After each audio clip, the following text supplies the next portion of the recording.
Classification: homicide characteristics, juvenile 17, thrill killing number of victims, 1 date of murder, October 4th, 2009, date of arrest, next day date of birth, November 1991, victim profile, Kimberly Cates, 42, method of murder, stabbing, with a machete, location, Mont Vernon, Hillsborough County, New Hampshire. USA status: sentenced to life in prison without chance of parole, plus 76 years in prison on November 9th, 2010. https://murderpedia.org mail.s/s/Spader-Stephen.htm. The Mont Vernon murder was a thrill killing that attracted national and international attention due to the brutality of the killer's crimes, the apparent lack of remorse of the murder's mastermind Steven Spader, and the ages of the thrill killers when they committed murder. On October 4th, 2009, 17-year-old Spader and Christopher Gribble murdered Kimberly Cates and severely maimed her 10-year-old daughter Jamie during a home invasion in Mont Vernon, New Hampshire. Both victims were assaulted with a machete. Spader admitted to hacking Kimberly Cates to death with 36 blows to the head and torso, a former Boy Scout. Spader was a high school dropout who passed the GED high school equivalency exam. Spader had formed a club he called the Disciples of Destruction shortly before the murder, to whom he recruited his Confederates. Spader designed a logo with the initials DOD. Spader told his recruits that the home invasion was to be a rite of initiation for club members. Both Spader and Gribble were sentenced to life in prison, while 3 other accomplices are also serving prison time because of the U.S. Supreme Court's Miller v. Alabama ruling that circumscribed the sentencing of minors to life sentences. Both Spader and Gribble were granted sentencing apparently content with his life sentence. Spader informed his attorneys during an April 2013 resentencing hearing that he did not want a reduction in sentence, describing himself as the most sick and twisted person you'll ever meet. He did not appear at the hearing. The state of New Hampshire claimed that Spader lacked remorse, considering it unnecessary and a form of weakness, and likely would commit more crimes upon release from prison. His sentence of life plus 76 years was upheld. In May 2013, the New Hampshire Supreme Court allowed Spader to drop the appeal of his conviction. His appellate attorney told the press that Spader did not want to appeal for personal and moral reasons. Spader was moved to a New Jersey prison in February 2014 and subsequently sustained injuries in a prison fight. In October 2014, Gribble sought a reduction in his sentence based on his young age. The court did not rule immediately. The murder led to the New Hampshire legislature expanding the crimes punishable by the death penalty to include murder during a home invasion. Wikipedia.org. Prosecutor, convicted killer Spader, chose to be evil by Sean K. Wickham. New Hampshire Sunday News, August 3, 2013. When teenagers commit horrific crimes, we often look for easy explanations. An unhappy childhood, violent media, mental illness. But it wasn't the system or his parents that failed Steven Spader and turned him into someone who would murder a woman in her bed with a machete and maim her young daughter. The state's top homicide prosecutor says, "It's who he is. He's a psychopath." Jeffrey Strelzin said of Spader, now 21, who was convicted of killing Kimberly Cates in her Mont Vernon home in 2009 and the attempted murder of her then 11-year-old daughter, Spader, Strelzin said, has no regard for anybody else's life or well-being. The only person he truly cares about is himself. And that's the only explanation for why Spader and his friend Christopher Gribble were able to commit such a horrific crime, and to show no remorse except for the fact that they were caught. Strelzin said, "The crime unsettled residents across New Hampshire, and it prompted many to ask how boys from decent families who attended church and Boy Scouts could grow up to be killers." Last week, a judge granted a request by the New Hampshire union leader to unseal court documents in the Spader case, including depositions by his parents, Steven and Christine Spader, who adopted Steven when he was 5 days old. The Spaders said they had tried to get help for their son when he started having troubles in his teens. Asked whether the system failed the Spader family, Strelzin said, "No, because this is a case of someone who made a conscious decision to go out and randomly attack and kill innocent people. He was not unintelligent. He was not abused. He had many opportunities and many of the luxuries of life that other people don't have. So he was well equipped to make rational and certainly logical and legal decisions, and he chose not to." Strelzin doesn't blame the parents either, noting they did the best they could. He understands the public's need to give order to disorder, Strelzin said. Nobody wants to accept that often the simple answer is that somebody chose to do a terrible thing, he said. They came from a good family and nobody saw it coming, because that thought is very uncomfortable. But, he said, in the end, people have free will, and people can choose to go off the rails. They can choose to commit horrible crimes. And even though you treat them very well and you equip them with what you hope are the right skills they need to make the right decisions, they can still choose not to. He described a terrible synergy between Spader and Gribble, who are both serving life sentences without the possibility of parole. They don't care about other people, and unfortunately, they took great satisfaction in inflicting pain and mayhem on innocent people. It gave them a sense of power and pleasure. That's who they are. Had Spader and Gribble not bragged to friends about what they had done, friends who ultimately told police, is it possible they would have killed again? Yes. Strelzin said it once. It's why the killers chose their victims at random, making it less likely they would be caught, he said. And it's why, while they disposed of their bloody clothing in a river after the murder, they buried their weapons so they could use them again. They absolutely wanted to do this again, Strelzin said. It was part of the plan. There were echoes in the Mont Vernon case of another horrific crime committed by a pair of teenage boys. The murder of Dartmouth College professors Half and Suzanne Zantop in 2001. In each case, Strelzin said, you had two people who committed the murders, ... You had young males in each case. You had completely random attacks. Similar weapons were used, cutting instruments, knives in the Hanover case, and here in Mont Vernon, you had a knife and a machete. And, strangely, in both the victims, were not the killer's first choice of targets. In Hanover, they had actually targeted other homes, and here, they had actually targeted the house next door to the Cates family. Strelzin said there were no indications that the Mont Vernon killers were imitating the Dartmouth murders. Instead, he said, the discussions that went on amongst them concerned more notorious killers, notably the so-called Zodiac serial killer. Lt. James Geraghty, commander of New Hampshire State Police's Major Crimes Unit, was the lead investigator.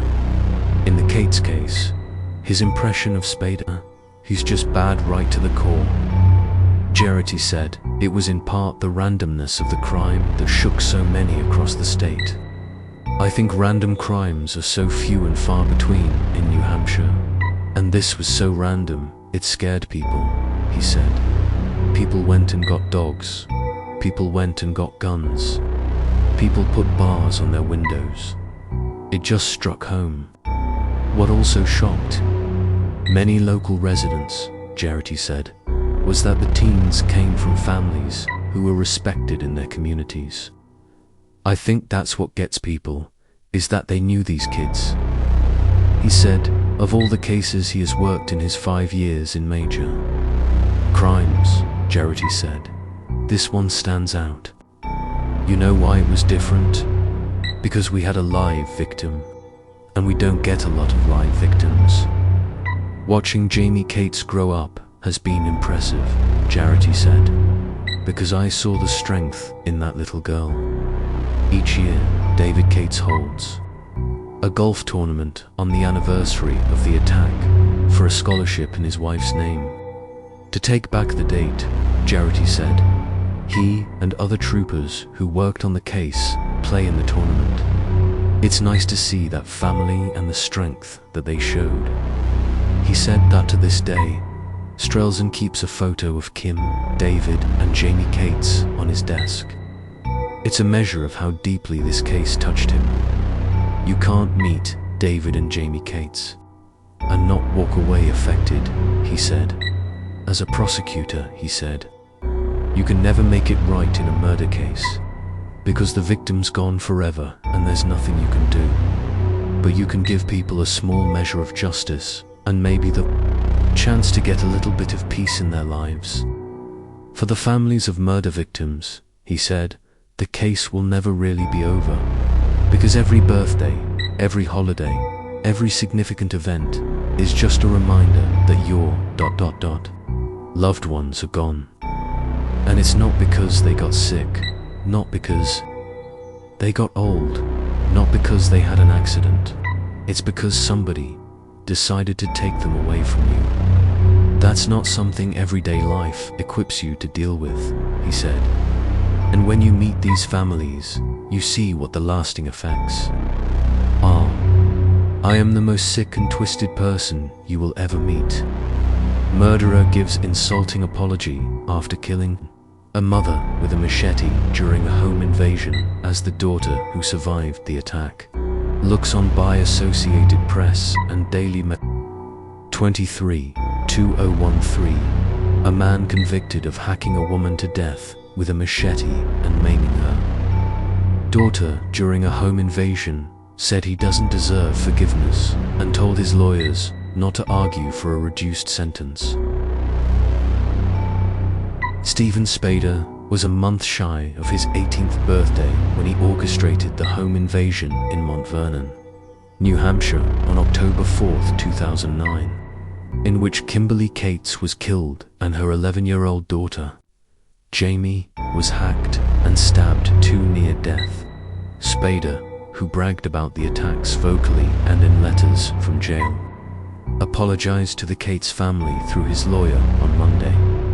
But the victim's husband and father found the move insulting. Through my impulsive actions, I have torn apart families and ruined lives, said the statement by Steven Spader, which was read by his lawyer. I am truly sorry for the pain I have caused you. I do not expect forgiveness, nor do I deserve any. He waived his right to be in court Monday. Spader received a mandatory life sentence with no chance for parole. Some of the strongest evidence against Spader at his trial were his own words. His bragging to friends about the attacks and detailed notes he wrote to his cellmates while awaiting trial. Spader wrote that he whacked the mother 36 times and could see brains, lots of blood and her eyeball hanging out of its socket. I am probably the most sick and twisted person you will ever meet, Spader wrote as the prelude to one of his notes to a fellow inmate. The US Supreme Court ruled that mandatory life sentences for those under age 18, when the crime was committed, amounted to cruel and unusual punishment. In the 5-4 ruling, the justices said the trial judge must weigh the convict's age, maturity, and any mitigating factors before sentencing. Spader was convicted and sentenced on his 19th birthday in November 2010. Spader's lawyers said he has forbidden them from submitting any evidence in a bid for a reduced sentence. I choose not to slip by on some technicality, Spader's statement said. Instead, I choose to accept responsibility for my actions. David Cates, the victim's husband, accompanied his daughter, Jamie, who just barely survived the attack, were in court Monday, accompanied by about a dozen family members and friends. They declined to address the court or comment as they left court. David and Jaime wish only to heal and move forward, said Christopher Lucia, family, friend, and chairman of the Kimberly Cates Memorial Scholarship Board. Prosecutor Jeffrey Strelzin argued to keep intact the life sentence and an additional sentence of 76 years for the attempted murder of Jaime and other crimes. He's a psychopath, Strelzin said, referring to psychiatric examinations of Spader in preparation for the hearing. It's not a phase. It's not something he's going to grow out of. It's who he is.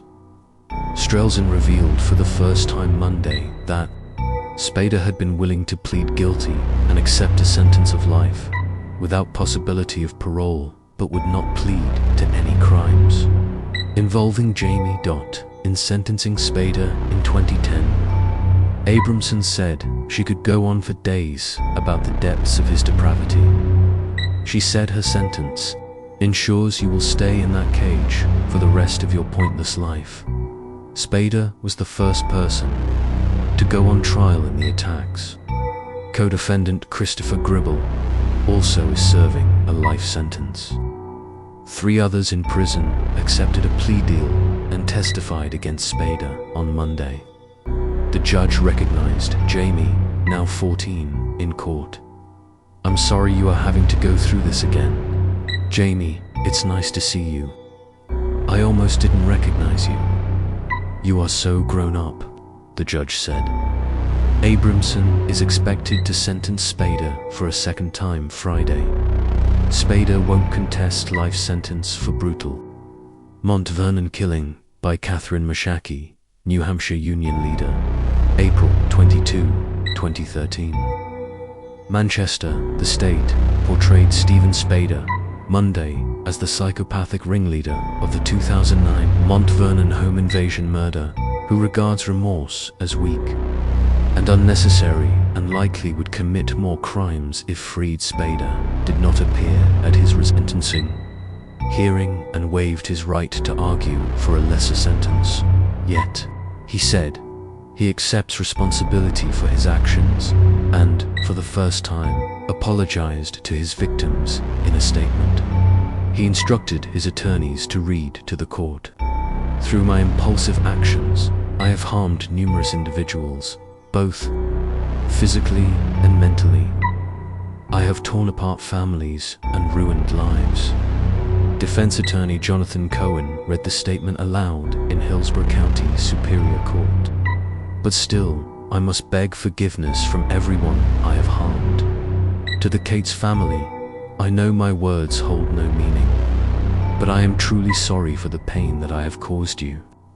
Cohen continued reading from the handwritten letter as David Cates and his daughter, Jamie, 14, listened from their seat in the front row of the gallery, surrounded by friends. A jury convicted Spader, 21, in 2010 of first-degree murder and related charges for hacking Cates' wife, Kimberly, 42, to death and maiming, then 11-year-old Jamie in an early morning bedside ambush. He later bragged that he broke up a family and vowed to commit more crimes, the state argued. This isn't someone who is going to grow out of his problems. His problem is he is a psychopath. That is what he is. It isn't a phase. Senior Assistant Attorney General Jeffrey Strelzin told Judge Gillian L. Abramson. Abramson said she will issue a new sentencing order Friday. Strelzin dismissed the letter as clearly disingenuous, noting Spader in December told mental health experts he felt no remorse for his crimes. It was hard for David and Jamie and his friends to listen to. David actually said it was insulting. Strelzin said afterward, Monday's resentencing hearing was triggered by a 2012 US Supreme Court ruling that essentially voided Spader's initial sentence. We were prepared to come in and put evidence before the court and make an argument on behalf of our client. We have been instructed to do neither, Cohen said, in Miller v. Alabama. The court ruled mandatory life sentences without chance of parole unconstitutional for those who were under 18 years when they committed their crimes. The court said such sentencing schemes violate constitutional guarantees against cruel and unusual punishment. Spader was sentenced in 2010 to life in prison without chance of parole for the first-degree murder of Kimberly Cates, plus 76 years for the attempted murder of her daughter and other charges. His case is still pending direct appeal before the state Supreme Court. The new ruling requires the court to hold a sentencing hearing to consider aggravating and mitigating factors related to Spader's maturity, recklessness, ability to appreciate consequences and risks, home life, susceptibility to peer pressure, and capacity for rehabilitation. The court can still impose a mandatory life sentence without chance of parole.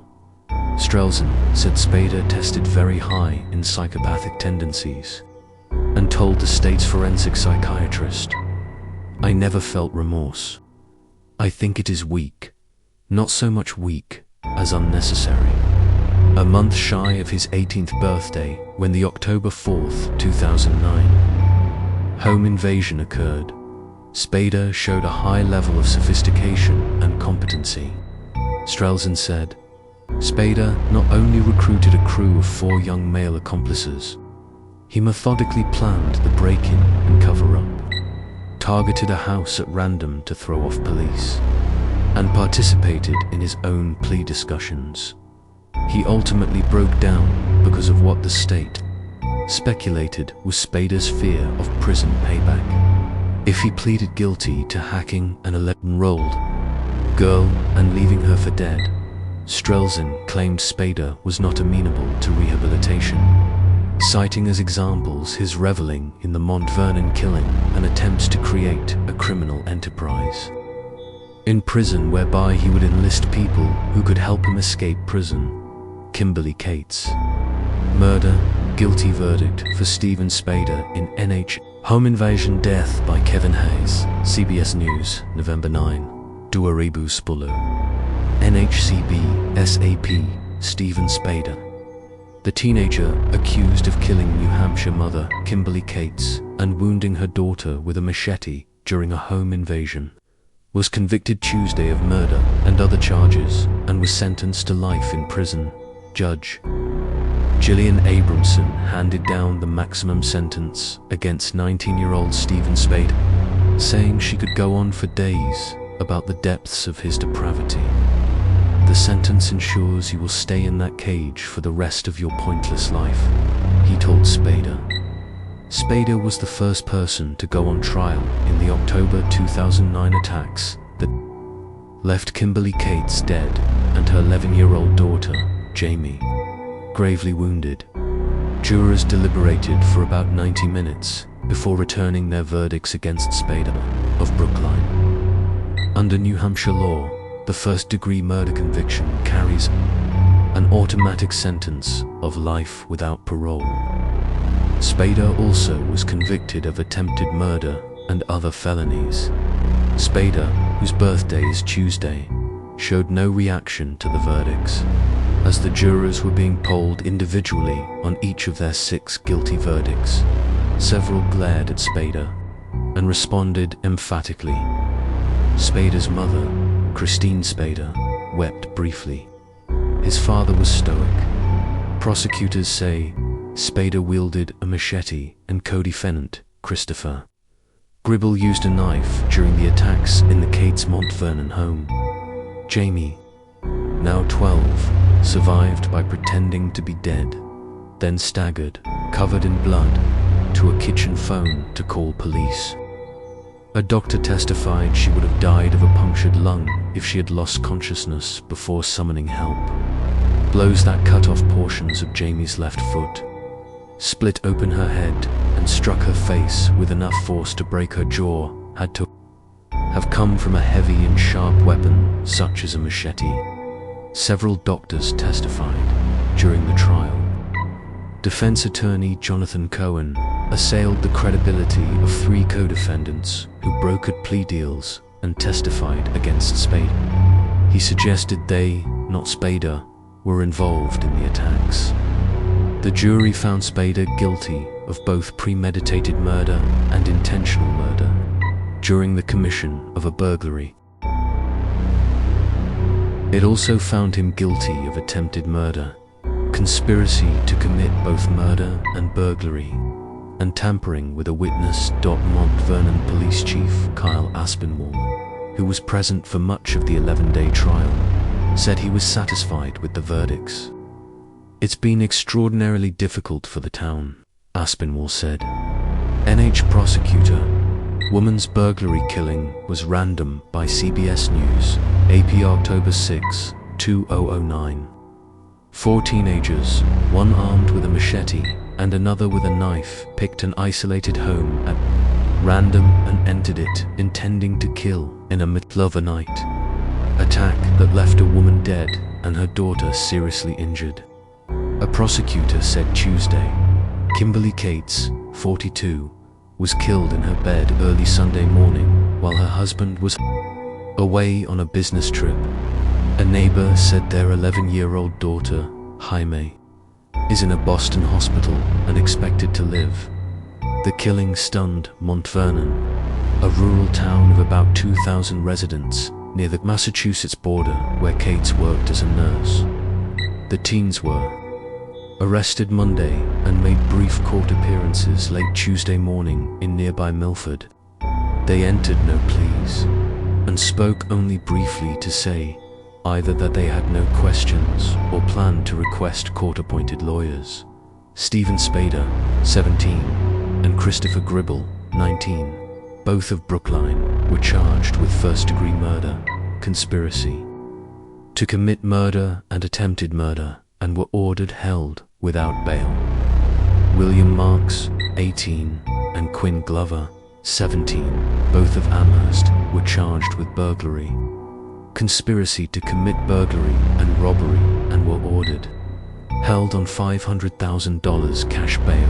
Authorities released few details and sealed the affidavits supporting the charges. Spader is accused of driving the teens to Cates' neighborhood sometime before 4 a.m. Sunday and cutting her with a machete in the head, torso, arms, and legs. Gribble is accused of stabbing her with a knife. Both are accused of attacking Cates' daughter.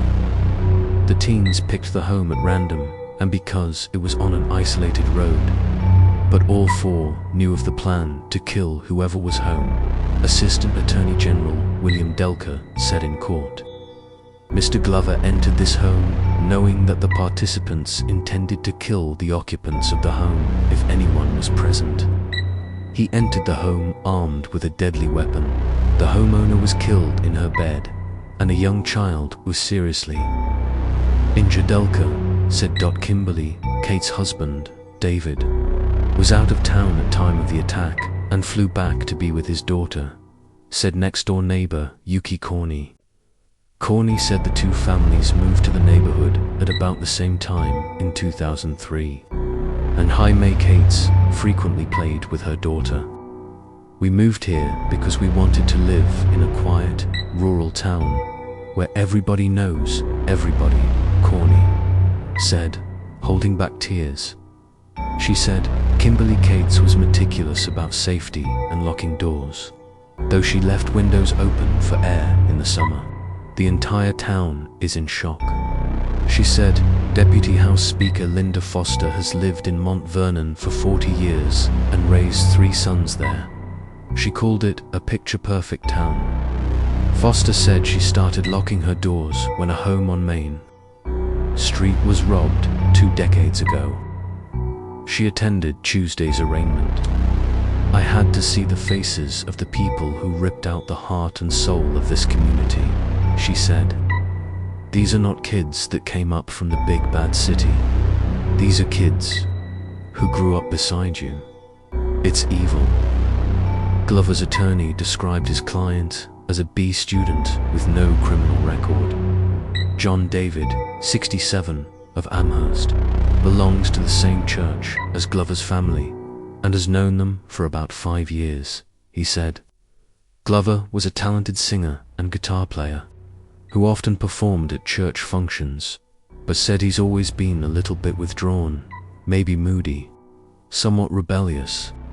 We're totally astonished and in disbelief that this could be the boy we know. He said 2 of the teens also were arraigned Tuesday on earlier charges. Marks pleaded not guilty to having marijuana in his car last month. Spader pleaded not guilty to pot possession on the same date. Associated Press writer Norma Love in Concord, NH, contributed to this report. And so, our story comes to an end. Or at least, that's all we know for now. Don't forget to subscribe and turn on the notification bell. What's coming next might change everything.